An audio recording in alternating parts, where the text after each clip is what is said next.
Hello नमस्कार। मैं आप सभी का अपने यूट्यूब चैनल एक्स स्क्वायर पे स्वागत करता हूँ। तो चलिए शुरू करते हैं एग्ज़ाम में छपने वाली सीरीज का खूबसूरत सवाल। बहुत ही बेहतरीन सवाल है ये। एक्स स्क्वायर माइनस 290 एक्स बराबर 289 अंडर रूट एक्स, और आपको निकालना है X minus under root X का अंडर रूट। ठीक है, तो इस सवाल को करने की हमारी अप्रोच क्या रहेगी। देखो, अगर हम यहाँ ध्यान से देखें तो एक्स स्क्वायर, इसकी शॉर्ट ट्रिक क्या होती है मैं आपको बता देता हूँ। जो अंडर रूट एक्स का जो गुणांक होता है, जो कोफिशियंट होता है, इसका हमें क्या निकालना है, अंडर रूट। यहाँ पे हमसे अंडर रूट पूछा है तो इसका भी अंडर रूट निकालना है। हमारा आंसर क्या हो जाएगा, 17। ठीक है, ये हमारा करेक्ट आंसर है। अब ये आंसर आएगा कैसे, हम उसकी बात करते हैं। इसका क्या कॉन्सेप्ट है, देखो, माइनस का 290 एक्स है, इसको मैं ऐसे लिख सकता हूँ ना, एक्स माइनस 289 एक्स। ठीक है, ताकि यहाँ से 289 क्या आ जाए, कॉमन आ जाए, इसलिए हमने इसको ऐसा लिख दिया। अब ये 289 एक्स उधर चला जाएगा तो क्या आएगा, एक्स स्क्वायर माइनस का एक्स बराबर 289 under root x plus 289 X. अब यहाँ से देखो क्या आएगा, एक्स स्क्वायर माइनस एक्स है और हमें चाहिए अंडर रूट एक्स। उसके लिए हम इसको क्या लिख सकते हैं, X square minus under root X का स्क्वायर। भाई एक्स को हम ऐसे लिख सकते हैं, बराबर यहाँ से 289 कॉमन आ जाएगा, तो ये क्या बचेगा, अंडर रूट का एक्स प्लस एक्स। अब यहाँ पे देखो ए स्क्वायर माइनस बी स्क्वायर है, और इसका फॉर्मूला हमने क्या पढ़ा था, ए प्लस बी ए माइनस बी। एक बार आपको जोड़ना है और एक बार घटाना है, तो ये हो जाएगा x plus under root x और x minus under root x बराबर क्या आएगा, 289 कोष्टक के अंदर क्या है, under root x plus x. अब यहाँ से देखो ये x plus under root x और ये कट जाएगा। अगर ये कट जाएगा तो हमारे पास में एक्स माइनस रूट एक्स का मान कितना आया, 289, और इसका हमें क्या निकालना है, अंडर रूट निकालना है। सवाल के अंदर ये तो पूछा अंडर रूट निकालना है, तो इसका आंसर कितना आ जाएगा, 17। ये हमारा क्या है, करेक्ट आंसर है। 17 इज़ द राइट आंसर। आगे बढ़े अगले सवाल की तरफ, मज़ा आ रहा है, चलो आगे बढ़ते हैं। दिए गए चतुर्भुज ABCD का क्षेत्रफल ज्ञात कीजिए, और यह आपके सामने दिया हुआ है। तो देखो चतुर्भुज का क्षेत्रफल क्या होता है, देखो चतुर्भुज का क्षेत्रफल होता है बराबर, यहाँ पे आप लिख लेना क्षेत्रफल। ठीक है, क्षेत्रफल बराबर क्या आएगा, 1/2 गुणा विकर्ण, एक विकर्ण लेना है आपको, कोई सा भी विकर्ण, 1/2 गुणा विकर्ण, और कोष्टक में क्या आएगा, ऊंचाइयों का योग, उस विकर्ण से ऊंचाइयों का योग। जैसे AC विकर्ण है, AC विकर्ण से ये ऊंचाई और ये दोनों ऊंचाई, इन दोनों ऊंचाइयों का क्या आएगा, योगफल। तो यहाँ पे लिख लो परपेंडिकुलर डिस्टेंस का योगफल। चलो मैं लिख देता हूँ ऊंचाइयों का योगफल, ऊंचाइयों का योग। ये हमारे पास में क्या होता है, चतुर्भुज का क्षेत्रफल का सूत्र होता है। ठीक है, अब यहाँ से देखेंगे आप ये क्षेत्रफल कैसे आएगा, 1/2 गुणा विकर्ण, विकर्ण कौन सा, AC का मान हमें दे रखा है 10 सेंटीमीटर, तो आएगा 10 गुणा ऊंचाइयों का योग। एक ऊंचाई तो है BE और दूसरी है FD, तो दोनों का योग कितना आ जाएगा, 3 और 5 8 8। अब ये 2 से कितनी बार कटेगा, 5 बार कटेगा ना, 8 पंजो 40, तो हमारा राइट आंसर हो जाएगा 40। कौन सा सही है, option number C is the right answer. ठीक है, अब ये सूत्र आया कैसे, हम वो भी देखते हैं। देखो ये सूत्र मैंने अपने मन से बनाया है, ये सूत्र कोई होता नहीं है।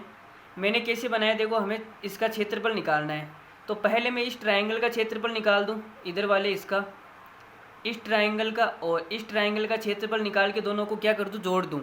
ठीक है, यहाँ पे 2 ट्रायंगल है, इस AC ने चतुर्भुज को 2 ट्रायंगल में बांट दिया, तो 2 त्रिभुज बन गए और इनका क्षेत्रफल निकालना है। एक क्षेत्रफल तो हो जाएगा त्रिभुज ABC का, और दूसरा कौन सा हो जाएगा, त्रिभुज ACD। अगर इन दोनों त्रिभुजों का क्षेत्रफल हमारे पास में आ गया तो उनको जोड़ने से चतुर्भुज का क्षेत्रफल भी आ जाएगा। अब देखो त्रिभुज ABC का क्षेत्रफल कैसे आएगा, 1/2 गुणा आधार गुणा ऊंचाई, 1/2 आधार कितना, AC, और ऊंचाई कितनी है, BE, तो AC कितनी आ जाएगी, 10 गुणा ऊंचाई कितनी है, BE। भाई परपेंडिकुलर डिस्टेंस होती है वही तो ऊंचाई होती है, वो है कितनी, 3, प्लस का चिन्ह, 1/2 गुणा आधार कितना है, वही 10, और ऊंचाई कितनी आ जाएगी, ऊंचाई आ जाएगी FD, और ये है कितनी 5। अब हमें क्या करना है, इसको सोल्व करना है। तो देखो ये 2 से कटेगा तो कितना आएगा 5, और 5 दिया होता है 15, प्लस और ये 2 से कटेगा कितना आएगा 5 पचम 25, तो 15 और 25 कितना हो जाएगा 40। 40 सेंटीमीटर स्क्वायर क्या आ जाएगा, इसका एरिया आ जाएगा। ठीक है, आज की क्लास का बहुत ही बेहतरीन सवाल है ये। रघुवीर ने कुछ वस्तुएं बिक्री के लिए खरीदी, मतलब बेचने के लिए खरीदी भाई। ठीक है, सभी लोग बेचने के लिए खरीदते हैं, लेकिन कुछ लोग हमारे जैसे होते हैं जो घर पे रखने के लिए भी खरीदते हैं। लेकिन उनमें से 36% वस्तुएं बेची नहीं जा सकी और ख़राब हो गई। वैसे रघुवीर शेष वस्तुओं को उस मूल्य पर बेचने में सफल रहा जिससे उसे 28% का कुल लाभ अर्जित करने में मदद मिली। रघुवीर ने प्रत्येक वस्तु के क्रय मूल्य से, प्रत्येक की बात हो रही है यहाँ पे, प्रत्येक कि कितने % अधिक पर उन वस्तुओं को बेचा जो खराब नहीं हुई थी। क्रय मूल्य से कितने % अधिक, मतलब ये लाभ की बात कर रहा है भाई। क्रय मूल्य से जितना अधिक होगा वही तो हमारा लाभ होगा। तो ये क्या कर रहा है, कितने लाभ पर बेचा शेष वस्तुओं को, ये पूछ रहा है। तो देखो मान लेते हैं कि जो रघुवीर है उसने 100 वस्तुएं खरीदी मार्केट से। ठीक है, और 100 में से क्या हो गई 36% खराब हो गई। तो 100 का 36% कितना आएगा 36। तो हमने कहा कि 36 वस्तुएं जो है वो क्या हो गई, ख़राब हो गई। मतलब 36 वस्तुएं जितने रुपए की आई उस पर लॉस हो गया। जैसे मैं 10 वस्तुएं 10 रुपये की लेके आया और ख़राब हो जाती है, मतलब 10 का मुझे क्या हो जाएगा, लॉस हो जाएगा भाई। इन 36 वस्तुओं पे उसे 1 रुपया नहीं मिला। ठीक है, तो ये क्या हो गया, लॉस में चला गया पूरा का पूरा। और बाकी कितनी वस्तुएं बच गई, 64।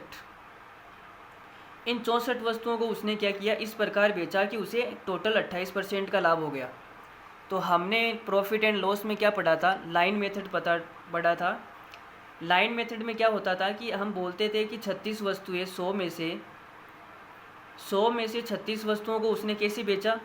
आप बोलोगे सर 36 वस्तुएं तो ख़राब हो गई, तो उसे लॉस कितने का हुआ, 100% का। भाई मैं 10 रुपये की कोई चीज़ लेके आया और वो ख़राब हो गई, तो 10 रुपये मुझे 10 का लॉस हो गया, मतलब 100% का लॉस हो गया। तो ये क्या हो जाएगा, 100% लॉस है, तब हमने माइनस में लिखा है 100%। फिर आगे आएगा प्लस, बाकी की जो 100 में से 64 वस्तुएं हैं उसने पता नहीं कैसे बेचा, प्रॉफिट पे बेचा। अब वो मान लेते हैं प्रॉफिट कितना X% है, ये X तो हमसे पूछा है सवाल के अंदर। और टोटल उसे लाभ कितना हुआ है, 28%। ओवरऑल जो उसे लाभ हुआ है वो हुआ है 28%, ये हमें सवाल में दे रखा है। तो देखो सोल्व करते हैं। 100 से 100 कट गया तो ये आएगा माइनस का 36% प्लस, और ये कितना आ जाएगा 64X% बटे 100 बराबर क्या है 28%। अब ये 36 उधर जाके 28 में जुड़ जाएगा तो कितना हो जाएगा, 28 और 36 हो जाएगा 64। तो ये आएगा 64X% बटा 100 बराबर हो जाएगा 64%। ठीक है, तो आप बोलोगे सर 64 से 64 कट गया, परसेंट से परसेंट कट गया, तो x बराबर कितना आ जाएगा। देखो ये 64 से 64 कट गया, इसका मतलब इधर 0 नहीं आएगा, इधर गुणा में 1 है। ठीक है, 0 तो तब आता है जब इधर से उधर जाता है प्लस माइनस में तब, लेकिन ये कट गया मतलब गुणा के अंदर क्या 1 है। तो x बराबर कितना आ जाएगा, ये 100 उधर जाके 1 से गुणा हो जाएगा, तो x बराबर आएगा 100। मतलब कि उसने बाकी की वस्तुओं को 100% लाभ पर बेचा था। ठीक है, तो हमारा कौन सा ऑप्शन करेक्ट हो जाएगा, हमारा ऑप्शन हो जाएगा जी option number A. Option number A is the right answer. अगर आपको ये मेथड समझ में नहीं आया तो कोई बात नहीं, हम दूसरा मेथड आपको समझाते हैं। देखो दूसरा तरीका क्या हो सकता है इस सवाल को करने का। हम ये मान लेते हैं कि उसने कितनी वस्तुएं खरीदी, 100 वस्तुएं। ठीक है, अब आप बोलोगे कि सर 100 में से 36% तो ख़राब हो गई, तो इनका तो कोई मतलब ही नहीं है। बाकी की कितनी बच गई, 64। अब 64 वस्तुएं हैं, इनको किस प्रकार बेचे कि उसे 28% का लाभ हो जाए। तो 100 रुपये उसकी जेब में से लगे थे 100 वस्तुओं को लाने में, 28% का लाभ करना है, मतलब कितने रुपए आने चाहिए, 128 उसकी जेब के अंदर आने चाहिए, तभी तो 28% का क्या होगा, लाभ होगा। ठीक है, तो 64 वस्तुओं को वो कितने रुपए में बेचेगा, 128 रुपये में। तो एक वस्तु को कितने रुपए में बचेगा, आप मुझे बताओ, 2 रुपये के अंदर, यही तो है। अरे भाई 2 रुपये में ही तो बेचेगा। एक वस्तु वो 1 रुपये में लेके आया, भाई 100 वस्तु तो 100 रुपये में लाएगा। एक वस्तु को अगर 1 रुपये में लाया और उसको 2 रुपये में बेच दिया तो उसे लाभ कितने का हो गया? 1 रुपये का लाभ हो गया। भाई एक को 2 में बेचा मतलब एक का क्या हो गया? लाभ। अब ये लाभ किस पे होगा? सीपी पे, और सीपी कितनी है? 1। तो 1 का लाभ हुआ 1 पर, तो 100 पे कितने का लाभ होगा भाई? 100%। तो हमारा इस सवाल का आंसर ए से भी 100% आएगा और वे से भी क्या आएगा? 100% आएगा। तो आपको जौन सा मेथड अच्छा लगे आप उस मेथड से क्या कर सकते हो? सवाल कर सकते हो। ठीक है, आगे बढ़े। मज़ा आया? अरे भाई मज़ा आ रहा है तो कमेंट सेक्शन में लिख दो भाई मज़ा आ रहा है। चलो आगे बढ़ते हैं। एक आदमी एक प्रोजेक्ट को पूरा करने में 16 दिन लेता है, तो हम मान लेते हैं कि हमारे पास में एक आदमी है। आदमी को मैंने लिख दिया मेन एक काम को करने में 16 दिन का समय लेता है। और फिर आगे कौन है? एक महिला है, महिला को हम लिख देते हैं डब्लू का मतलब वुमेन एम्पावरमेंट। उसी काम को 12 दिन में करती है। उसी काम को कितने दिन में करती है? 12 दिन में। उन्होंने साथ मिलकर एक के बाद एक दिनों में बारी बारी से काम करना शुरू किया। बारी बारी का मतलब है एक दिन मेन करेगा, दूसरे दिन वुमेन करेगी, फिर मेन करेगा, फिर वुमेन करेगी। फिर इसने क्या बोला है? और आदमी ने पहले दिन काम किया था, मतलब आदमी ने शुरू किया। उन्हें काम पूरा करने में कितना समय लगेगा? तो देखो हमने टाइम एंड वर्क में पढ़ा है, इनका एलसीएम ले लेते हैं। कितना आएगा? 48। अब इनकी एफिशिएंसी निकाल लो, क्षमता निकाल लो। क्षमता का मतलब होता है बेसिकली एक दिन का काम। अगर ये 16 दिन में पूरा काम करते हैं और पूरा काम है कितना? 48, तो एक दिन में कितना काम करेंगे? 16 तिया 48 मतलब 3 काम। और ये 12 के हिसाब से एक दिन में कितना काम करेगा? 12 चौक 48 मतलब 4 काम। ठीक है, अब हमें निकालना है कि टोटल काम ये कितने दिन में करेंगे बारी बारी से। तो मैं मान लेता हूँ कि आदमी पहले दिन आया और आदमी ने एक दिन में कितना काम किया? आप बोलोगे सर 3 काम। आदमी ने एक दिन में 3 काम कर दिया। फिर दूसरे दिन वुमेन आई और इसने एक दिन में कितना काम कर दिया? 4। तो मैं बोलूँगा एक दिन और एक दिन, 2 दिन के अंदर कितना काम हो गया? 3 और 4 7 काम कंप्लीट हो चुका है। और हमें काम करवाना कितना? 48। तो 48 के आसपास आप 7 का कोई मल्टीपल चेक कर लो। आप बोलोगे सर 7 से गुणा कर दो। लेकिन यहाँ पे मेरी एक बात सुनना कि देखो पहले दिन आदमी ने किया और दूसरे दिन वुमेन ने किया, मतलब 2 दिन के अंदर लास्ट में किसने काम किया? वुमेन ने। ठीक है, तो मैं अगर इसको 7 से गुणा कर दूंगा तो आप क्या बोलोगे कि सर 14 दिन के अंदर हमारे पास में कितना काम हो गया? 49 काम कंप्लीट हो चुका है। लेकिन हमें काम तो 48 ही करवाना है, ये 49 कैसे हो गया? तो आप बोलोगे सर लास्ट के दिन 14वें दिन में महिला ने काम किया था। ठीक है, तो महिला का आप एक काम कम कर दो। महिला एक दिन में 4 काम करती है। यहाँ पे लिख देता हूँ मैं, देखो चलो यहाँ साइड में समझा देता हूँ। जो महिला है वो एक दिन में कितना काम करती है? 4 काम। ठीक है, तो एक काम कितने दिन में करेगी? आप 4 का भाग दे दो तो इधर क्या आ जाएगा? 1। इस एक काम को जो महिला है वो 1/4 दिन में करेगी। तो मैं -1 कर देता हूँ और इधर माइनस का 1/4। ठीक है, तो आप यहाँ से क्या बोलेंगे कि 13 सही 3/4 दिनों के अंदर टोटल कितना काम हो जाएगा? 48 काम पूरा हो जाएगा। तो हमारा आंसर आएगा 13 सही 3/4। लेकिन सवाल के अंदर कुछ और दिया हुआ है, तो 13 चौक 52, 52 और 3 55/4। हमारा आंसर हो जाएगा 55/4। तो देखो option number B is the right answer. इस सवाल का आंसर क्या आएगा? Option number B. अगर आपको ये लास्ट वाली बात नहीं समझ में आई है तो मैं दूसरे तरीके से आपको समझाने की कोशिश करता हूँ। देखो जी भाई, जो मेन है वो एक दिन में 3 काम करता है और जो वुमेन है वो एक दिन में कितना काम करती है? 4। तो आप बोलेंगे कि सर 2 दिन के अंदर 7 काम पूरा हो जाएगा। अब अगर आपको यहाँ 49 ज़्यादा नहीं लाना है तो आप कम भी लेके आ सकते हो। आप 6 से गुणा कर दो। क्या कर दो? 6 से गुणा। तो इधर कितना हो जाएगा? 12 दिन के अंदर कितना काम कंप्लीट हो चुका है? 7 × 42 काम। ठीक है, और हमें 48 काम करवाना है।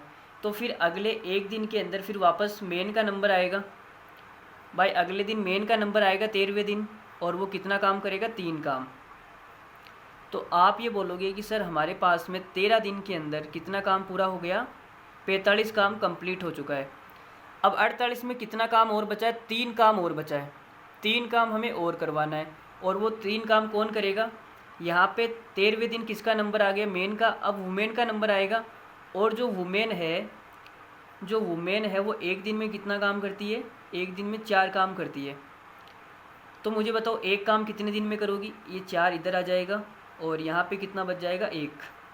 तो एक काम वो 1/4 दिन में करती है, और हमें कितना काम करवाना है 3/4। तो 3 से क्या कर दो, गुणा कर दो। तो 3 काम को 3/4 दिन में करेगी, तो इसका आंसर कितना आ जाएगा, 3 काम 3/4 दिन में करेगी, तो इधर तो हो जाएगा 48, और ये कितना हो जाएगा 13 सही 3/4। ठीक है, तो इस प्रकार से भी आप समझ सकते हो। चलिए अगला सवाल लेते हैं, एक सवाल पे ज़्यादा टाइम देने की ज़रूरत नहीं है। ये सवाल देखो भाई कितना ख़तरनाक है। वैसे तो इस सवाल के अंदर कुछ है नहीं, लेकिन थोड़ा सा कैलकुलेशन बना दिया, कैलकुलेटिव वही सवाल। तो देखो आपको निकालनी है x⁵5 प्लस 1/x⁵5, यही आपको निकालना है। इसके लिए आपको क्या करना पड़ेगा, जो x² है उसको गुणा करना पड़ेगा 1/x² से। x⁵5 चाहिए तो हमें x³ को 1/x³ से भी गुणा करना पड़ेगा, और जब इन दोनों को गुणा करेंगे तो इसके अलावा जो एक्स्ट्रा आएगा उसको घटाना भी पड़ेगा। तो एक्स्ट्रा क्या आएगा 1/x, ये हमारे पास में एक्स्ट्रा आएगा। ठीक है, तो आप इसको डायरेक्ट याद भी रख सकते हो कि जब भी अगर आपको x⁵5 प्लस 1/x⁵5 निकालनी है तो आप क्या करोगे, ये निकालोगे और ये निकालोगे, उसमें से माइनस कर दोगे ये तो आपको सवाल में दे ही रखा होगा। आपको ये 2 चीज़ें निकालनी है। ठीक है, और इन चीज़ों को हम कैसे निकालेंगे मैं आपको बताता हूँ। देखो x² प्लस 1/x² कैसे निकलेगा, आप सबसे पहले क्या करोगे, x प्लस 1/x का होल स्क्वायर करोगे, और इसका होल स्क्वायर करके एक्स्ट्रा क्या आएगा, प्लस का 2 आएगा, तो आप उसको क्या करोगे, माइनस का 2 कर दोगे। ठीक है, तो ये तो हमारे पास में ऐसे निकल जाएगा। और हम x³ प्लस 1/x³ कैसे निकालेंगे वो भी देखो। उसके लिए आपको x प्लस 1/x का क्यूब करना पड़ेगा, और माइनस क्या करना पड़ेगा, -3, सॉरी यहाँ पे प्लस है ना तो माइनस करना पड़ेगा, -3x प्लस 1/x, यह आपको माइनस करना पड़ेगा, और माइनस दे रखा है x प्लस 1/x। ठीक है, ये मैं आपको देखो रटा देता हूँ, कैसे रटते हैं यहाँ पे समझो। ठीक है, ये हमारी फेलियर बैच में क्लास आने वाली है, इसकी आप वहाँ पे देखना, लेकिन मैं यहाँ पे थोड़ा सा हिंट के लिए बता देता हूँ कि जब भी अगर आपको x प्लस 1/x बराबर t दिया जाए, तो यहाँ से आप बोल सकते हो कि जो x² प्लस 1/x² होगा वो कितना होगा, वो होगा t² माइनस का 2। ठीक है, एक चीज़ तो आपको ये याद रखनी है, जब ये वाली चीज़ दी जाए तो ये होगा, और जब ये वाली चीज़ दी जाए तो एक चीज़ और होती है, x³ प्लस 1/x³, वो कितना आएगा, t³ माइनस 3t। ठीक है, ये 2 चीज़ें आपको याद रखनी है, ये वाली, ये बड़ी काम की चीज़ है। अब ये बार बार सवालों में आएगी तो आपको याद हो जाएगी। जब भी अगर आपको x प्लस 1/x बराबर t दिया जाए तो x² प्लस 1/x² बराबर होता है t² माइनस 2। देखो हमने यही लिखा है t² माइनस 2, ये t इसी का तो मान होता है। x³ प्लस 1/x³ आपको निकालनी है, तो t का क्यूब करके माइनस कर दो 3t। ठीक है, तो देखो अब सवाल की तरफ बढ़ते हैं। सवाल हमारा क्या बोल रहा है, सवाल हमारा कुछ नहीं बोल रहा, सवाल ये बोल रहा है, देखो x² प्लस 1/x² निकालना है, तो मैंने अभी क्या बताया, t² माइनस 2, और t क्या होता है, इसी का मान होता है t, ये रहा। तो इसका स्क्वायर करेंगे तो कितना आएगा, 3 का स्क्वायर हो जाएगा 9, और √2 का स्क्वायर हो जाएगा 2, तो 9 × 2 18 आ जाएगा। 18 में से 2 माइनस करेंगे तो आएगा 16। फिर आगे देखो x प्लस, इसका हमें क्यूब निकालना है, तो क्यूब कैसे निकालेंगे, -3 √2 का क्यूब करना है। तो यहाँ पे मैं साइड में खोपचे में आपको क्यूब करके बता देता हूँ। देखो -3 का क्यूब करना है, तो 3 का क्यूब तो 27 होता है, लेकिन √2 का क्यूब कितना होता है, 2 √2। ठीक है, तो ये कितना हो जाएगा, -54 √2। ठीक है, तो ये कितना आएगा, -54 √2। फिर माइनस का चिन्ह 3, और इसका मान कितना है, -3 √2, तो माइनस माइनस प्लस हो जाएगा, ये गुणा होके 9 हो जाएगा, 9 √2 माइनस इसका मान दिया हुआ है 3√2 माइनस है तो प्लस हो जाएगा 3√2। ठीक है, अब आगे बढ़ते हैं। इतना घटिया सवाल यार, मतलब मन तो करता ही इन एसएससी वालों का पता नहीं क्या करे। देखो -54 में से 9 जाएगा माइनस का 45√2 और ये आ जाएगा प्लस का 3√2। तो ये कितना आएगा देखो, 16 पंजो 80 और हासिल की 8 आएगी। 16 चौक कितना होता है 64, 64 और 8 कितना हो जाएगा 72। तो माइनस का 720√2 प्लस 3√2, तो ये कितना आ जाएगा माइनस का 717√2। ये हमारा क्या है फाइनल आंसर है। तो देखते हैं भाई कौन सा ऑप्शन है। जब ये चीज़ें आपको याद होगी तो बहुत ही सवाल को करने में ज़्यादा टाइम नहीं लगेगा। ये मैंने आपको समझाया है तब इतना टाइम लग रहा है। ठीक है, एक ही सवाल में मैं आपको इतनी सारी चीज़ें बता के चल रहा हूँ तो टाइम लगेगा। ठीक है, लेकिन जब आप ये खुद से करेंगे आपको चीज़ें याद होगी तो इतना टाइम नहीं लगेगा। अब हमारा ऑप्शन कौन सा करेक्ट हुआ है, option number 20 the right answer. ठीक है, आगे बढ़ते हैं। देखो ये देखो कितना खतरनाक सवाल दिया हुआ है, दिखने में इतना खतरनाक लग रहा है लेकिन इतना खतरनाक है नहीं। देखो ये सवाल किस टाइप का मैं आपको बता देता हूँ। देखो a का क्यूब प्लस b का क्यूब प्लस c का क्यूब, हमारे पास में 3 संख्या है a b c, माइनस क्या कर रखा है 3abc, यही तो ऊपर देखो कर रखा है। और नीचे हमें क्या दे रखा है, नीचे दे रखा है a का स्क्वायर प्लस b का स्क्वायर प्लस c का square minus ab minus bc और माइनस ca। ये हमें सवाल में दे रखा है। ABC की जगह इस सवाल में कुछ संख्याएं पुट कर दी गई है। ठीक है, और कुछ नहीं दे रखा। तो हमारे पास में इसका फॉर्मूला क्या होता है, अगर आपको याद है ऊपर वाले का, तो ऊपर वाले का फॉर्मूला होता है, मैं आपको लिखाता हूँ। देखो इसका फॉर्मूला होता है a plus B plus C, और इधर कोष्टक में क्या आएगा a square plus B square plus C square minus का ab minus bc minus ca। और नीचे आपको क्या दे रखा है a square plus B square plus C square, यह आपको नीचे दे रखा है। ठीक है, अब ये कट जाएगा तो हमारे पास में इसका उत्तर कितना आएगा a प्लस बी प्लस सी। तो हमारे पास में देखो a की जगह कितना है, आप बोलोगे सर 6.9, 6.9 प्लस b की जगह कितना है 2.7 और c की जगह कितना है 5.8। अब इन सभी को हमें क्या करना है, जोड़ना है। तो देखो 6 2 8, 8 और 5 कितना हो जाएगा 13, 13 प्लस 9 और 7 कितना हो जाएगा 16, 16 और 8 कितना हो जाएगा 24। तो ये आएगा 2.4। तो फाइनल आंसर कितना आ जाएगा 15.4। ये हमारा इस सवाल का फाइनल आंसर है 15.4। तो कौन सा ऑप्शन है भाई, option number D is the right answer. यदि 3a माइनस 2 बटे √a बराबर 1, a नॉट इक्वल्स टू 1, तो आपको निकालना है √a प्लस a का मान कितना होगा। तो देखो भाई इस सवाल को देखने से हमें यही दिख रहा है कि हम इसका ज़्यादा से ज़्यादा एलसीएम निकाल सकते हैं और कुछ नहीं निकाल सकते। तो आप क्या करो एलसीएम ले लो। एलसीएम लेंगे तो कितना आएगा 3a √a माइनस का 2 बटे के अंदर जो √a आएगा वो इधर चला जाएगा, 1 से गुणा हो जाएगा √a। ठीक है, अब हमें निकालना है √a प्लस a। तो देखो यहाँ पे जो है ये a, इसको a को मैं लिख सकता हूँ √a का स्क्वायर और इससे गुणा होके क्या बन जाएगा √a का क्यूब। तो ये हो जाएगा 3 √a का क्यूब माइनस का 2 बराबर √a। अब यहाँ से हम क्या निकाल सकते हैं ये बताओ। यहाँ से हम ज़्यादा से ज़्यादा क्या कर सकते हैं, √a प्लस a हम कैसे निकाल सकते हैं।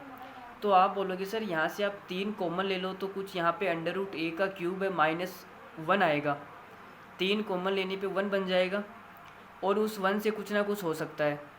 तो मैं आपसे बोलूँगा कोई बात नहीं 1 बना लेते हैं। हमने इधर -1 किया और इधर भी -1 किया और 3 कॉमन ले लिया, फिर तो अंदर क्या बचेगा √a का क्यूब -1, यही तो बचेगा भाई। माइनस का 3 है, 3 कॉमन आ जाएगा तो माइनस का 1 बचेगा और 1 को हम ऐसे लिख सकते हैं 1 का क्यूब। जब भी इस प्रकार का सवाल आएगा तो आपको फैक्टर बनाने की कोशिश करनी है। क्या करनी है, फैक्टर बनाने की कोशिश करनी है, तभी इस प्रकार का सवाल होगा। जैसे हमने वो 289 वाला किया था ना वैसे। तो देखो ये क्या बन जाएगा अब। तो देखो ए क्यूब माइनस बी क्यूब, और इसका फॉर्मूला हम पढ़ चुके हैं, A cube minus B cube.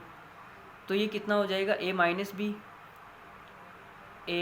B, और इधर आएगा ए का स्क्वायर मतलब ए, प्लस बी का स्क्वायर मतलब 1 प्लस ए बी, तो ये आ जाएगा √a। ठीक है, और इधर क्या बचेगा, √a माइनस 1। इसके गुणा में आप चाहो तो 1 लिख सकते हो ताकि आपको कन्फ्यूजन नहीं रहे। कुछ बच्चे क्या करेंगे, इसको इधर से काट के और इधर 0 कर देंगे, फिर सारा मामला गड़बड़ हो जाएगा। जबकि यहाँ पे 0 नहीं बचता, यहाँ पे क्या बचता है, 1 बचता है। अब देखो क्या आ जाएगा, अब 3 को आप अंदर गुणा कर दो, तो ये हो जाएगा 3a प्लस 3 √a बराबर 1। अब ये जो 3 है उधर जाएगा तो कितना हो जाएगा, 1 माइनस 3 मतलब -2। तो इसको और इसको काट के मैं यहाँ पे क्या लिख दूँ, -2। अब यहाँ से आप 3 कॉमन ले लो, 3 कॉमन लोगे तो क्या बचेगा, a प्लस √a बराबर -2। और जो आपने यहाँ पे कॉमन लिया था वो हमने इधर भेज दिया, तो आंसर कितना आएगा, -2/3। ठीक है, तो कौन सा ऑप्शन है, देखते हैं कौन सा ऑप्शन है। Option number B is the right answer. ये देखो भाई, महाघटिया सवाल आ चुका है आपके सामने।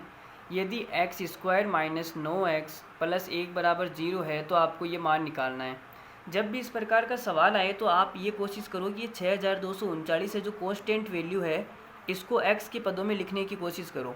ठीक है, तो यहाँ से जब आप निकालेंगे तो आपको क्या लगेगा, देखो अगर मैं पूरी समीकरण को x से भाग कर दूँ तो मेरे पास क्या आएगा, देखो चलो मैं एक बार एक स्टेप बढ़ा देता हूँ, x² प्लस 1 बराबर 9x है। ठीक है, अगर मैं x का भाग दूंगा तो हमारे पास आएगा x प्लस 1/x बराबर 9। इसका मतलब x प्लस 1/x का मान कितना आ गया, 9 आ गया। अब हमें क्या निकालना है, 6239 निकालना है। तो ऐसा जब भी सवाल आए तो आप डायरेक्ट समझ जाना है कि x की घात 8 हमें दे रखी है, माइनस x की घात 4 है, और 6239 क्या हो जाएगा, देखो x की घात 4 है और ये कटना चाहिए, x की घात जो 8 है ये कटेगा। जब तक कटेगा नहीं तब तक ये सवाल का आंसर आएगा नहीं, तो ये कटेगा। कटने के लिए मुझे इसको गुणा करना पड़ेगा x की घात 4 से, और जब भी मैं दोनों साइड पावर 4 करूँगा तो नीचे भी कितनी पावर आएगी, 1/x की घात 4। तो ये हमारा क्या हो जाएगा, 6239 प्लस 1। ठीक है, इतना हमारा क्या हो गया, ये सवाल हो गया। अब देखो इसको अंदर गुणा करेंगे तो x की घात 8 माइनस ये कितना हो जाएगा, x की घात 8 माइनस ये इससे गुणा होके 1 बन जाएगा और प्लस 1, तो ये कट गया और ये भी कट गया, तो इस सवाल का आंसर कितना आएगा, 0। ऐसा जब भी सवाल आए तो आपको क्या समझ जाना है, डायरेक्ट ये करना है, ये नहीं आप 6239 निकालने बैठ जाओ। ठीक है, तो हमारे सवाल का आंसर आएगा बी। अगर आपको विश्वास नहीं है तो मैं निकाल के बता देता हूँ, देखो कैसे निकालेंगे। इसका आप दोनों साइड क्या कर दो, स्क्वायर कर दो। तो इधर आपने स्क्वायर किया और इधर भी स्क्वायर किया, तो कितना आएगा, x² प्लस 1/x² बराबर 81, और जो इधर प्लस 2 आएगा वो इधर जाके क्या हो जाएगा, माइनस का। ठीक है, ये 2 कैसे आएगा, 2ab आएगा ना, a प्लस बी का होल स्क्वायर लगाया हमने। तो आगे देखो भाई, अब हमें वापस क्या निकालना है, x की घात 4 निकालनी है, तो वापस क्या करना पड़ेगा, स्क्वायर करना पड़ेगा। और 81 माइनस 2 कितना हो जाएगा, 79, तो 79 का स्क्वायर। ठीक है, अब इधर हो जाएगा a प्लस बी का होल स्क्वायर, वापस लगाएंगे तो आएगा a का स्क्वायर प्लस b का स्क्वायर प्लस 2ab आएगा। ठीक है, वो प्लस उधर जाके क्या हो जाएगा, माइनस का, तो यह आएगा 79 का स्क्वायर माइनस 2। ठीक है, अब 79 का स्क्वायर निकालना है, तो इसका स्क्वायर निकालने के लिए आप क्या करो, 80 माइनस 1 का स्क्वायर निकाल लो। तो देखो 80 का स्क्वायर होता है 6400, a माइनस बी का होल स्क्वायर यहाँ पे लगाएंगे तो ये आएगा +1 माइनस का 2ab मतलब कि 160। तो देखो 64 में से देखो माइनस 160 प्लस 1 कितना हो जाएगा, माइनस का 159। तो आप इसमें से माइनस कर लो, तो ये आएगा 1 और इधर आएगा 4, इधर कितना आएगा 2 और इधर आएगा 6, 6241 माइनस का 2 बराबर आएगा 6239। तो हमने आपको यही बताया कि जो 6239 होता है वो किसके बराबर होता है, x की घात 4 प्लस 1/x की घात 4। ठीक है, तो आगे बढ़े अगले सवाल में। चलो आगे देखो, एक सवाल ट्रिग्नोमेट्री का भी कर लो भाई। देखो एग्जाम में आया हुआ सवाल ये, हमें क्या दे रखा है, sin73 प्लस cos 137, ये हमें दे रखा है, इसका मान निकालना है।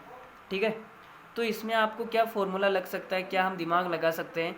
आप बोलोगे सर इसमें sin c plus sin d लग सकता है, लेकिन यहाँ पे देखो साइन है, यहाँ पे कोस है। वो सी और डी वाले फॉर्मूले कब लगते हैं, जब दोनों तरफ क्या वो सेम हो। या तो आप साइन को कोस बना लो तो कोस कोस आ जाएगा, या फिर कोस को आप साइन बना लो, जैसी आपकी इच्छा वैसे बना लो। तो देखो हम इसको बना लेते हैं कोस, इसमें कोई तकलीफ़ भी नहीं है। ठीक है, ये कोस हमारा पहले ही पड़ा हुआ है। तो देखो साइन 73 है, तो इसको हम क्या लिख सकते हैं, साइन 73 को मैं लिख सकता हूँ 90 - 17। इसमें किसी को भी कोई डाउट नहीं है, मैंने 73 को लिखा है बस, और कुछ भी चेंज नहीं किया। और इधर आएगा प्लस कोस 137। अब देखो साइन 90 - 17 है, तो साइन 90 - थीटा कितना होता है, कोस थीटा। तो ये हो जाएगा कोस, और थीटा की जगह कितना है 17, प्लस कोस 137। तो हमारे पास में इसके अंदर कौन सा फॉर्मूला लग जाएगा, कोस सी प्लस कोस डी। ये फॉर्मूले क्या होते हैं, मैं आपको देखो सारे लिखा देता हूँ। एक फॉर्मूला होता है sine C plus sine D, दूसरा फॉर्मूला होता है sine C minus sine D, और इधर होता है कोस सी प्लस कोस डी। ये चार ही फॉर्मूले होते हैं सी और डी वाले, कोस सी माइनस कोस डी। तो इन चारों फॉर्मूले के मान क्या आएंगे, देखो ये चारों फॉर्मूले आपको याद होने चाहिए, और याद करने का आसानी तरीका, कुछ ज़्यादा हार्ड नहीं है। ये तो हमारे पास हो जाएगा, देखो 2 तो सब में आएगा, 2 sine C plus sine D है, तो आपको पहले साइन लेना है, 2 साइन सी प्लस d/2, और गुणा में होगा कोस सी माइनस d/2। ठीक है, आप सभी को दिख रहा है स्क्रीन पे, अगर नहीं दिख रहा है तो थोड़ा सा हम इधर बढ़ा लेते हैं। अब सभी को दिख रहा है, चलो अच्छी बात है। Sine C minus sine D में क्या होगा, इधर 2 आएगा, साइन की जगह कोस आ जाएगा, कोस सी प्लस d/2, और ये हो जाएगा साइन सी माइनस d/2। ये फॉर्मूले आप याद करना है। ठीक है, कोस सी प्लस कोस डी में क्या होगा, दोनों कोस आएंगे, 2 कोस सी प्लस d/2, और ये आएगा कोस सी माइनस d/2। इस कोस सी माइनस कोस डी वाली में आपको क्या ध्यान रखना है, इसमें आता है 2 साइन, इसमें दोनों साइन आएंगे, साइन सी प्लस d/2, और लास्ट वाले में क्या होगा, साइन सी माइनस डी नहीं आके क्या आएगा, d माइनस सी। या तो आप ये याद रख लो d माइनस सी आएगा। अगर आप यहाँ से माइनस कॉमन लोगे तो हमारे पास में माइनस बाहर आ जाएगा, और ये आ जाएगा 2 साइन सी प्लस d/2, और ये हो जाएगा साइन सी माइनस डी। इतना अगर आप समझ गए तो हम ये सवाल की तरफ बढ़ते हैं। ये चारों फॉर्मूले, हमने 4 फॉर्मूले आपको लिखाए इस सवाल के अंदर, ये चारों के चारों क्या इंपॉर्टेंट है। एक सवाल तो फंस ही जाएगा एग्जाम में इन चारों में से किसी एक फॉर्मूले पर। अब देखो इसमें क्या लगेगा, कोस सी प्लस कोस डी, तो ये वाला फॉर्मूला लगेगा। ठीक है, 2 कोस सी प्लस d/2, तो ये आएगा 2 कोस सी प्लस डी, मतलब 17 और 137 कितना हो जाएगा, ये हो जाएगा देखो 137 और 7 144, 144 ही होगा ना, 144 और 10 कितना हो जाएगा, 154। तो ये आ जाएगा 154/2 होगा, तो 154/2 करेंगे तो 154 का आधा कितना हो जाएगा, ये हो जाएगा 77। कितना हो जाएगा, 77। ठीक है, फिर आगे क्या आएगा, आगे भी कोस आएगा, तो ये हो जाएगा कोस सी माइनस डी। 137 में से आप 17 माइनस कर लो, कितना आएगा, बड़ी संख्या में से छोटी माइनस कर लो ना भाई, कोस है तो वैल्यू तो पॉजिटिव ही आने वाली है। तो 137 में से 17 गया तो बचेगा 120, और 120/2 करेंगे तो हो जाएगा 60। ठीक है, कोस 60 का मान कितना होता है, 1/2, तो 2 से 2 कट जाएगा, तो हमारा इस सवाल का आंसर कितना आएगा, कोस 77। ठीक है, अगर ऑप्शन के अंदर ये नहीं है तो आप इसको ये भी लिख सकते हो, कोस 90 - 13 करेंगे और ये चेंज होके कितना हो जाएगा sin 13। तो ये हमारा फाइनल आंसर आएगा sin 13। Option number A is the right answer. If sec theta, यदि सेक थीटा और साइन थीटा, थीटा का मान 0 से 90 के बीच में है, are the roots of equation. ये क्वेश्चंस किसने लिखा है भाई? यहाँ पे इक्वेशंस आएगा समीकरण, क्वेश्चंस नहीं है। सेक थीटा और साइन थीटा है वो समीकरण, इसके मूल है, मूल है। तो देखो मूल है तो क्या होता है, अगर कोई भी द्विघात समीकरण है आपके पास में, जैसे ax² plus bx plus c, ये एक द्विघात समीकरण है बराबर 0। इसके मूल मान लेते हैं, दो मूल है एल्फा और बीटा। तो जो मूलों का योग होता है वो क्या होता है, माइनस का b/a, माइनस का b/a। और जो मूलों का गुणनफल होता है वो क्या होता है, c/a। ये चीज़ें आपको याद होनी चाहिए। तो हमारे पास में समीकरण के मूल कितने हैं, सेक थीटा और साइन थीटा। तो इन दोनों का जो योगफल आएगा sec theta plus sine theta, वो कितना आएगा, आप बोलोगे वो आएगा माइनस का b/a। b की जगह कितना है, k, सॉरी माइनस k है ना, तो माइनस माइनस प्लस हो जाएगा, और ये हो जाएगा a की जगह √6, तो ये आ जाएगा k/√6। ठीक है। अब आगे देखो मूलों का गुणनफल निकालते हैं। तो गुणनफल क्या आ जाएगा, सेक थीटा गुणा साइन थीटा बराबर होता है c/a, और c की जगह कितना है भाई, √6/√6 करेंगे तो 1 आ जाएगा। क्या आ जाएगा, 1। √6/√6 बराबर 1। तो यहाँ से आप देखो सेक थीटा को हम क्या लिख सकते हैं, 1/cos थीटा। तो ये क्या हो जाएगा, साइन थीटा/cos थीटा मतलब टेन थीटा। और टेन थीटा का मान कितना है, 1। अगर टेन थीटा का मान 1 है, वो कहाँ पे होता है, 45 डिग्री पे। तो हम ये बोल सकते हैं थीटा की जगह कितना है, 45। ठीक है। अगर थीटा की जगह 45 है तो के का मान हम आसानी से निकाल सकते हैं। यहाँ पे देखो 45 पुट करेंगे तो सेक 45 कितना होता है, √2 प्लस साइन 45 कितना होता है, 1/√2। अब एलसीएम लेके जोड़ेंगे तो ये आ जाएगा 2 प्लस 1/√2, और ये कितना हो जाएगा, k/√6। ठीक है। तो ऊपर हो जाएगा हमारे पास में 3/√2, और k का मान निकालना है तो ये 6 इधर आ जाएगा, √6। √6 को हम लिख सकते हैं √3 गुणा √2 बराबर k। तो देखो √2 से √2 कट जाएगा, फाइनल आंसर आएगा 3/3।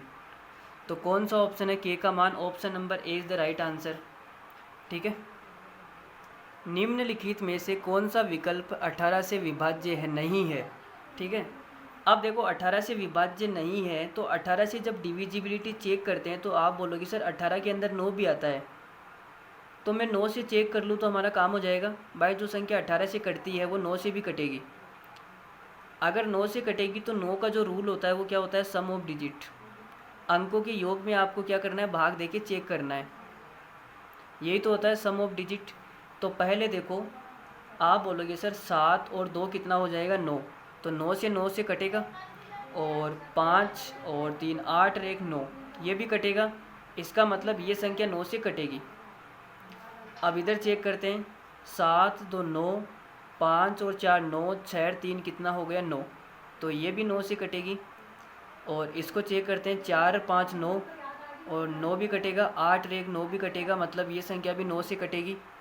मतलब ये संख्या बच गई जो नहीं कटेगी। इसको भी चेक कर लेते हैं। देखो 9 तो कटेगा, 5 और 4 भी कटेगा 9 से, 7 और 2 भी 9 हो जाएगा, 8 बचेगा। इसमें शेषफल कितना आएगा, 8। जब हम इस संख्या को 9 से भाग देंगे तो शेषफल आएगा 8। तो सवाल में हमसे पूछा गया है, सारी संख्या तो 9 से कट रही है, इसके अलावा क्या पूछा है, 9 से नहीं, मतलब विभाज्य नहीं है, ऐसे इसने पूछा है नहीं है। तो नहीं, हमारे पास में एक ही ऑप्शन है जो नहीं है, ऑप्शन नंबर सी, 9 से नहीं कटेगा, मतलब 18 से भी नहीं कटेगा। ठीक है। तो option number C is the right answer. ये देखो भाई एलसीएम और एचसीएफ के अंदर इतना खतरनाक सवाल पूछा है इन लोगों ने। px बराबर x³ - 8 x + 1 और qx बराबर ये दिया है, आपको निकालना है एलसीएम। इन दोनों का क्या निकालना है, एलसीएम। तो देखो x³ -8 है, इसके फैक्टर कर लेते हैं। क्या कर लेते हैं, फैक्टर। फैक्टर का मतलब होता है गुणनखंड। तो यहाँ a³ - b³ का फॉर्मूला लग जाएगा। देखो इसको मैं क्या लिख सकता हूँ, x³ - 2 का क्यूब हम लिख सकते हैं। तो यहाँ पे A cube minus B cube का क्या लगेगा, फॉर्मूला लगेगा।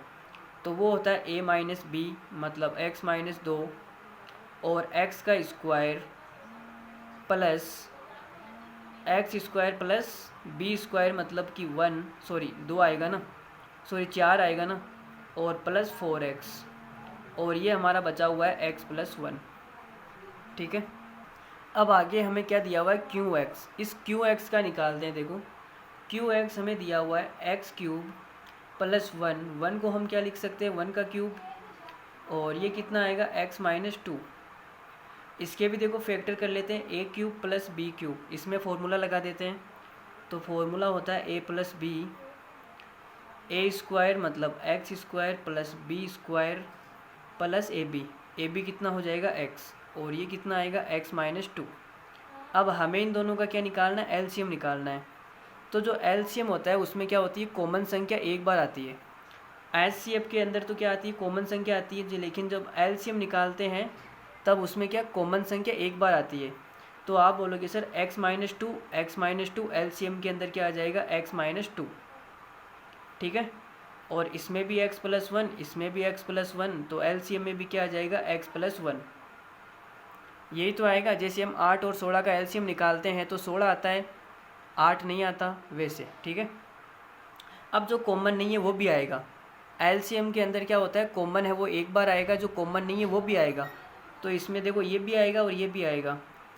तो हम यहाँ पे दोबारा से लिखते हैं X square plus 4 plus 4x, और ये कितना आ जाएगा x square plus 1 plus x. ठीक है, अब ये देखो ये इसके साथ मिलके क्या बन जाएगा, एक्स प्लस 1, और ये और एक्स प्लस 1 क्या बन जाएगा, एक्स क्यूब प्लस 1 का क्यूब। तो इसको मैं क्या लिख सकता हूँ, एक्स का क्यूब प्लस 1। ठीक है, और ये वाला इसके साथ गुणा होके क्या बन जाएगा, एक्स माइनस 2 का क्यूब, ये बन जाएगा एक्स क्यूब माइनस 2 का क्यूब, यही तो बनेगा। तो इसको हम लिख सकते हैं एक्स क्यूब माइनस 8, 2 का क्यूब भाई 8 ही तो होता है। अब देखो कौन सा ऑप्शन अभी तक हमारे पास में ऑप्शन में ये नहीं आया। इतना घटिया सवाल दिया है भाई, इतना ख़तरनाक सवाल, इसको अंदर गुणा भी करना पड़ेगा। तो ये हो जाएगा x की घात 6 plus x cube minus 8x cube, तो कितना आ जाएगा माइनस का 7x क्यूब और माइनस का 8। ये हमारा फाइनल आंसर आया है। कौन सा ऑप्शन करेक्ट है, option number C is the right answer. Option number C क्या है हमारा करेक्ट आंसर है। ठीक है, सवाल दिखने पे इतना खतरनाक लग रहा है लेकिन इतना खतरनाक है नहीं। किसी वस्तु पर एक सेल ऑफर में महेश को अंकित मूल्य के उस हिस्से पर 24% की छूट पेशकश की गई जिसका भुगतान नकद में किया गया था। जितना उसे नकद दिया था उस पर कितनी छूट मिली, 24% की। लेकिन क्रेडिट कार्ड से भुगतान किए गए अंकित मूल्य के हिस्से पर 1.5% का शुल्क लगाया गया। भाई क्रेडिट कार्ड से हम पेमेंट करते हैं तो चार्ज लगता है, वो चार्ज क्या है, 1.5%। यदि महेश ने अंकित मूल्य का 40% नकद दिया और शेष क्रेडिट कार्ड से दिया और उसका कुल अंतिम भुगतान 6,391 रुपये था, तो वस्तु का अंकित मूल्य क्या था। तो देखो बहुत ही आसान सवाल है, बताते हैं हम सवाल क्या है। देखो मान लेते हैं कि जो वस्तु का अंकित मूल्य है वो टोटल 100 है। महेश को कितने रुपए देने हैं, 100 रुपये देने हैं। ठीक है, 100 रुपये का अंकित मूल्य है, लेकिन उसने कहा कि 100 रुपये में से मैं 40% क्या दूंगा, नकद दूंगा। नकद इसने कितना दिया, 40%। सवाल में बोला है ना 40% नकद, तो 40 तो इसने नकद दिया, बाकी का जो 60 बच गया वो कैसे दिया, क्रेडिट कार्ड से। ये इस भाई साहब ने दिया क्रेडिट कार्ड से। ठीक है, तो आप बोलोगे सर नकद के ऊपर उसे 24% की छूट दी जा रही है। नकद के ऊपर क्या दी जा रही है, 24% की छूट। तो हम यहाँ पे इसको 24% की छूट देते हैं। तो आप मुझे बताओ 40 का 24% कितना आएगा, यहाँ पे निकाल के बताता हूँ आपको। 40 का 24%, तो ये आएगा 10 से 10। 24 चौक कितना होता है, 24 चौक होता है 96 होता है, कितना होता है 96 होता है, और ये पॉइंट लग जाएगा यहाँ पे, तो कितना आएगा 9.6। यह आ गया 9.6। तो 40 पर जब 9.6 का डिस्काउंट दिया जाएगा तो कितना बचेगा, देखो 40 में से आप 10 माइनस कर दो तो 30 बचेगा, ये हो जाएगा 30.4। 30.4 रुपये उसको देने पड़ेंगे। ठीक है। अब आगे क्या बोला है, क्रेडिट कार्ड से दे रहा है और इस पर कितना पेमेंट लग रहा है, शुल्क कितना लगेगा, 1.5%। इतना इसके ऊपर शुल्क लगेगा। तो 60 का 1.5% कितना होता है, 1.5 का मतलब होता है 3/2। भाई 1.5 ही तो है, 1.5 का मतलब 3/2। परसेंट को हटाएंगे नीचे 100 आएगा, 0 से 0 गया, और ये 2 से कितनी बार कटेगा, 3 बार। तो ये कितना आ जाएगा, 9/10। 9/10 का मतलब होता है 0.9। तो 0.9 इसे क्या देना पड़ेगा, एक्स्ट्रा देना पड़ेगा। ठीक है, इतना इसके ऊपर चार्ज लगेगा। तो टोटल कितना पेमेंट देगा ये, 60.9। ठीक है, तो टोटल इसका कितना रुपया लग गया मुझे बताओ, ये मिला के टोटल कितना हो गया, 60 और 30 90, 90 और 0.9, और ये कितना हो जाएगा, 91.3। 91.3 रुपये उसे टोटल देने पड़ेंगे। लेकिन सवाल में क्या बोला है कि उसने टोटल कितना रुपया दिया है, 6391। इतना रुपया उसने टोटल दिया।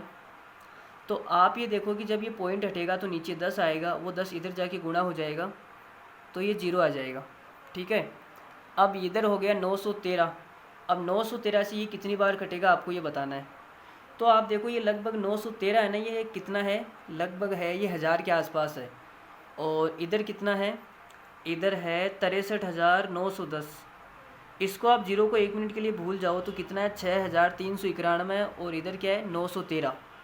तो ये लगभग आपको 6 गुना नहीं दिख रहा क्या भाई, ये 1000 और ये 6000, तो लगभग 6 गुना। लेकिन ये 13 ही है ना, तो लगभग 7 गुना हो सकता है। आप यूनिट डिजिट पे चेक कर लो, देखो 6 से गुणा करूँगा तो 6 3 आएगा 18, 18 पे 8 आएगा, लेकिन यहाँ पे कितना 1।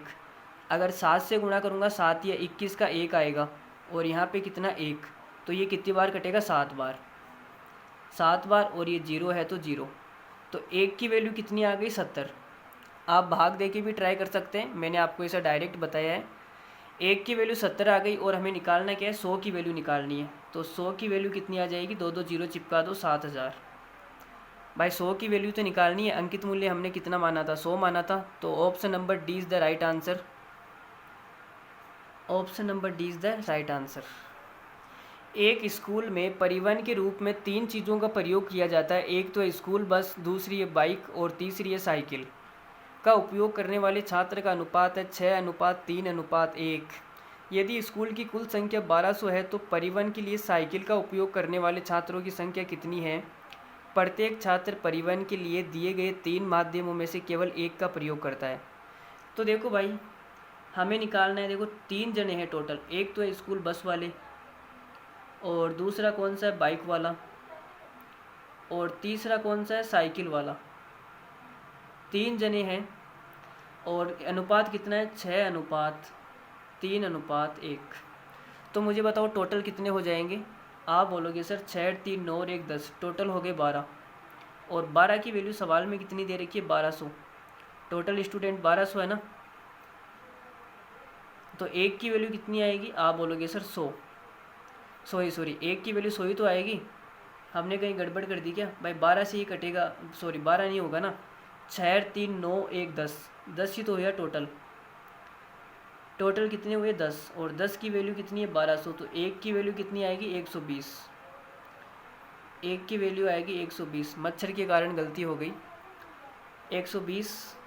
अब हमें निकालनी क्या है, साइकिल। तो साइकिल के कितने हैं टोटल, 1 की वैल्यू निकालनी है, वो कितनी है, 120। तो इस सवाल का आंसर आएगा option number A is the right answer. बहुत ही लल्लू सवाल था। देखो भाई, ब्याज के ऊपर भी एक सवाल कर लेते हैं। कोई राशि 10% प्रति वर्ष ब्याज पर निवेश की गई थी, जिसे अर्धवार्षिक रूप से 18 महीने के लिए चक्रवर्धित किया गया था। अर्धवार्षिक, तो देखो अर्धवार्षिक है, मुझे बताओ पूरे साल के लिए जो रेट है वो कितनी है, 10%। जब मैं अर्धवार्षिक करूँगा, आधा साल लूँगा, तो रेट कितनी हो जाएगी, आप बोलोगे सर 5%। भाई मैंने साल को आधा किया तो रेट भी आधी हो जाएगी ना, 5% हमारी रेट आएगी, जिसका मतलब क्या होता है, 1/20। तो इस पर मैं बोल सकता हूँ कि मेरे पास में अगर 20 रुपया है तो वो 6 महीने के बाद में, आधे साल का मतलब क्या होता है, 6 महीने, 6 महीने के बाद में कितनी हो जाएगी, 21 हो जाएगी।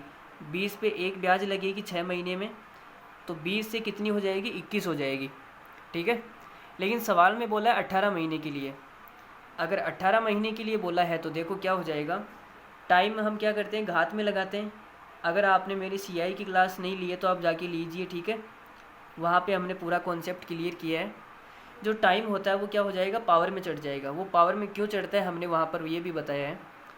तो देखो टाइम कितना है, आप बोलोगे सर टाइम 18 महीने है, तो मैं बोलूँगा 6 महीने के कितने गैप है, आप बोलोगे सर 6 महीने, फिर अगले 6 महीने, फिर अगले 6 महीने। तो 6 महीने के 3 स्लॉट हो गए, 1 2 3। तो मैंने पावर कितनी कर दी, 3। अगर 3 साल होता तो भी हम पावर कितनी करते, 3 ही करते, ठीक है। आगे देखो, लेकिन वो सवाल पे डिपेंड करता है कि उसमें वार्षिक निकालना है या अर्धवार्षिक निकालना है। तो पावर 3 हो गई, तो आप बोलोगे सर हमारा जो पैसा है वो 8,000 से कितना हो जाएगा, 18 महीने के अंदर 8,000 से हो जाएगा। 21 का क्यूब कितना होता है, 9,261। ये 21 का क्यूब होता है, ठीक है। 8,000 रुपये में लेके आया और मैंने ब्याज के ऊपर रख दिया 5% पर, तो 18 महीने के बाद में कितना हो जाएगा, 9,261। ये छोटी मोटी चीज़ें जब तक आपको याद नहीं होगी तब तक आप सवालों को जल्दी नहीं कर पाएंगे। 21 का क्यूब कितना होता है ये आपको फटाफट याद होना चाहिए, ठीक है। तो देखो अब आगे करते हैं। आपने सवाल में क्या दिया हुआ है, 18 महीने के बाद में कितनी राशि मिलती है, 83,349। इसका मतलब कि इसकी वैल्यू मुझे कितनी दे रखी है, 83,349, ठीक है। अब आप देखो ये कितना गुना हो सकता है, कितनी बार कटेगा। पॉइंट के अंदर ऑप्शन में है नहीं, ऑप्शन अगर पॉइंट में नहीं है तो ये पूरा पूरा कटेगा, गारंटी इस बात की। तो आप देखो ये 9,000 है, ये 83,000 है, तो लगभग नंबर 81 होता है। नंबर कितना होता है, 81। तो 81,000 के आसपास है, मतलब ये 9 गुना होना चाहिए। अब आप यूनिट डिजिट चेक कर लो, जब मैं इसको 9 से गुना करूँगा तो 9 एकम 9, 9 आएगा। इधर 9 है, मतलब ये कितनी बार कटेगा, 9 बार। 1 की वैल्यू कितनी आएगी, 9। अगर 1 की वैल्यू 9 है तो 8 की वैल्यू कितनी आ जाएगी, 9 से गुणा कर दो, 8 9 72, 72,000। 72,000 is the right answer. Option number D is the right answer, ठीक है भाई। चलो आगे बढ़े, मज़ा आ रहा है सभी को, चलो आगे बढ़ते हैं। ये बिल्कुल सेम सवाल है, ऐसा सवाल हम पीछे कर चुके हैं। उसमें महेश था और इसमें सुरेश है, ठीक है। एक सेल ऑफर में सुरेश को अंकित मूल्य के उस हिस्से पर 20% छूट की पेशकश की गई जिसका भुगतान नकद में किया जाना था, लेकिन क्रेडिट कार्ड से भुगतान किए गए अंकित मूल्य के हिस्से पर 0.5% का शुल्क लगाया गया। यदि सुरेश ने अंकित मूल्य का 40% नकद में दिया और शेष 60% क्रेडिट कार्ड से दिया, तो उसका कुल अंतिम भुगतान अंकित मूल्य का कितना परसेंट था, यह आपसे पूछा है। तो देखो बहुत ही लल्लू सवाल है, कुछ नहीं है सवाल के अंदर। मान लेते हैं कि जो अंकित मूल्य है वस्तु का वो कितना है, 100 रुपये है, ठीक है। चलो थोड़ा सा ऊपर करते हैं, सवाल का स्क्रीनशॉट आपने ले लिया होगा। 100 रुपये में से मुझे नकद कितना देना है, 40, और क्रेडिट कार्ड से कितना देगा, 60। बाकी का जो बच गया वो क्रेडिट कार्ड से देगा। ये है हमारा नकद और ये क्या है, क्रेडिट कार्ड। क्रेडिट कार्ड की वैल्यू है, ठीक है। लो जी भाई, अब नकद भी उसे कितना डिस्काउंट मिलेगा, 20% की छूट मिलेगी। डिस्काउंट का मतलब होता है कम करेगा वो, 20% क्या करेगा, कम करेगा। तो 40 का 20% कितना होता है, देखो 0 से 0 कट जाएगा, 4 दूनी 8। तो 40 का 20% 8 रुपये कम हो जाएगा, तो कितना देना पड़ेगा, 32 रुपया, ठीक है। अब 40 पे क्या लगेगा, शुल्क लगेगा, चार्ज लगेगा। जो चार्ज होता है वो एक्स्ट्रा लगता है। 60 रुपये तो देने ही देने हैं, और एक्स्ट्रा में कितना देना है, 0.5%। और 0.5 का मतलब होता है 1/2। तो 60 का जब मैंने 1/2% निकाला, परसेंट का 100 आएगा नीचे, तो देखो 0 से 0 गया, और 2 से अगर मैं काटूंगा तो ये कटेगा 3 बार, तो कितना आएगा, 0.3। तो 0.3 रुपये से क्या देना पड़ेगा, एक्स्ट्रा, ठीक है। तो कितना हो जाएगा, 60.3। तो इसे टोटल कितने रुपए देने पड़ेंगे, आप तो ये बताओ। ये हो जाएगा 92.3 इतना रुपया देना है। और इसकी वैल्यू हमें सवाल में क्या दे रखी है, सवाल में इसकी वैल्यू भी नहीं दे रखी यार, ये क्या हो गया, सवाल गलत है क्या, 1 मिनट। सवाल में पूछा क्या है, उसका कुल अंतिम भुगतान कितना है, 92.3। अंकित मूल्य का कितना परसेंट है, तो अंकित मूल्य कितना है, 100। तो आपसे पूछा है कि 100 का ये कितना परसेंट है। तो भाई 100 पे जो संख्या होती है वही परसेंटेज होती है। जैसे मैं आपसे बोलूँ 10 है, 10 100 का कितना परसेंट है, तो 10% ही आएगा। परसेंट का मतलब ही होता है 100 में से किसी चीज़ का होना। तो ये 100 में से कितना है, 92.3 तो है, तो यही क्या आ जाएगा, परसेंटेज आ जाएगा 92.3%। तो हमारा कौन सा आंसर होगा। ये तो बहुत लल्लू सवाल था, इसमें तो कुछ करना ही नहीं था। Option number D is the right answer. ये तो लल्लू महारद्दी सवाल था भाई, महारद्दी, बहुत ही घटिया किस्म का सवाल है ये। तो आज के लिए इतना ही रखते हैं। हमने 10-15 सवाल जो भी किया है, हमने सभी अच्छे अच्छे सवाल किए और हमने वही सवाल किए जो एग्ज़ाम के अंदर आए हुए पहले से थे। प्रीवियस ईयर क्वेश्चन ही हमने यहाँ पे प्रैक्टिस किया है। ठीक है, तो आज के लिए इतना ही, और हम बाकी क्लासें लेते रहेंगे। ऐसे ही आप हमारे यूट्यूब चैनल को सपोर्ट करते रहिए और अपना प्यार दिखाते रहिए। हम भी आपके लिए मेहनत कर रहे हैं, ऐसी बात नहीं है कि हम आपके लिए मेहनत नहीं कर रहे हैं, आपके लिए भी हम मेहनत कर रहे हैं। ठीक है, हमारी मेहनत में आपकी तरफ से, हमारी तरफ से कोई कमी नहीं होगी। तो चलो आज के लिए इतना ही, और मिलते हैं अगली वीडियो में। तब तक के लिए टेक केयर, धन्यवाद, और ध्यान रखिए अपना, अपने साथ साथ में अपनों का भी ध्यान रखिए। चलो बाय बाय, टेक केयर, धन्यवाद, thank you very much, good night, love you all, take care, bye.